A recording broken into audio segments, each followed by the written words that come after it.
often when we talk about compromise, we talk about it in a very positive way that is about getting along and maybe serving others and not creating conflict. So compromise is often thought of a good thing in relationships, correct? So, and fair enough, there is truth in these words because these things can be effectual. But what I'm speaking about is the subtlety of compromise when it's something that it's basically we're succumbing to compromise because we're in the realm of fear and lack, that we are settling to something that's less than optimal for us because we have told ourselves a story that may have been passed on to us through our childhood, through our conditioning, through the external world's conditioning, that we need to stop at a certain point. We need to settle at a certain point. We need to compromise at a certain point. You'll know when it's that level because you can sit quietly and ask yourself, is this a compromise in that realm, the realm of fear and lack? Or is this a compromise that's in the realm of love and abundance, of empathy and understanding and compassion? There's a difference between the two. I'm speaking of the subtlety of compromise in the way that's disempowering. And I want you to notice, and I want you to have hope, and I want you to really believe in your ultimate self and really just have that feeling of knowing that you can achieve the thing that you want to achieve. You can have the optimal thing that you want. You can have the optimal lifestyle that you want. You can have the body that you want, the love that you want, the abundance that you want, the style that you want, the significance that you want. That you can have those things if you truly stick with the knowing of your own value and your capabilities, and you persevere and you're focused, and you do this in the realm of love and joy. And it's, something that comes up for me often is where's the fine line where delusion and manifesting, where's that fine line?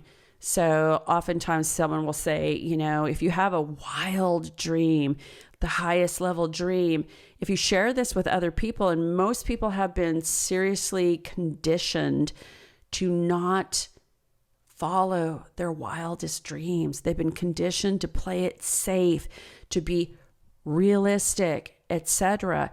And this is the social conditioning that's happening. It's very insidious. It's very covert. It's very subtle. And sometimes it's very overt. And it tells you, do not reach for the stars. Do not do your highest dream. Be safe. Do something lower than that. Settle for, somebody that you don't really desire, but it's just a safe relationship or a safe job.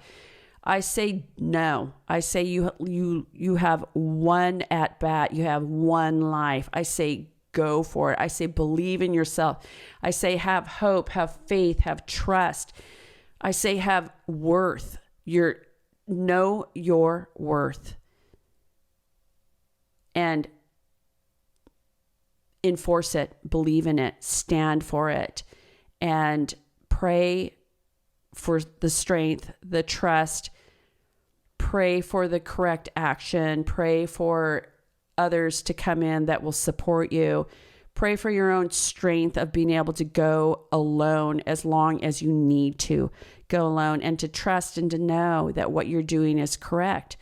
Ask if it's correct. You'll know. You'll have a feeling about it if it's correct. You might be confused. Maybe you have a confusion where you feel like, is this correct, or am I delusional? Am I not good enough? Am I not talented enough? Ask about that. Pray on that. Meditate on that. Get into the higher state of consciousness ask yourself to connect with your higher self. Go to God consciousness, go to the higher realms and ask for these answers. But I would always go back to the place where you feel the most joy, the most bliss, the most excitement, the most romance, the most everything, and really build your life in that energy state. Be very, very, very, very careful with other people, because people are programmed to be in the lower realms. They just are until they break free. And even those who wish to break free and are practicing being woke or awake or transcendent, it's a struggle. The fear and lack conditioning is it's the pain body, as Eckhart Tolle calls it. It's deeply embedded and deeply rooted. So find one or two people that have transcended and that are on a higher realm that can work with you, but mostly believe in yourself. And when you do believe in yourself, it's hard. It's lonely being at the top. It's lonely being an eagle. It's lonely. Only certain people go to, base camp at Everest. A big group goes to the base camp, right? And then as you go up higher, less and less and less people.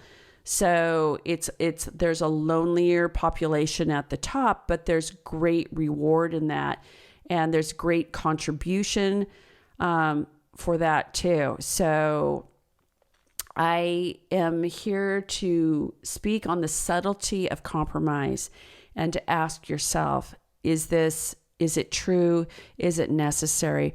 Or should I just believe in myself and keep believing in myself and keep reinforcing the belief in myself and keep taking action in alignment with what I'm so excited about? I say, yes, do that. Notice the subtlety of compromise. When it doesn't feel good, that's the place where it's not true. That's where it's a lie. When it feels good, when you compromise it, it feels good, and then that's truth and that's correct. But if it doesn't feel good, that's how you know that it's incorrect for you. And you'll never be able to reconcile that. So do not lead a life of quiet desperation. Go for your ultimate self. You can do it. We all can do it. That's why you're here.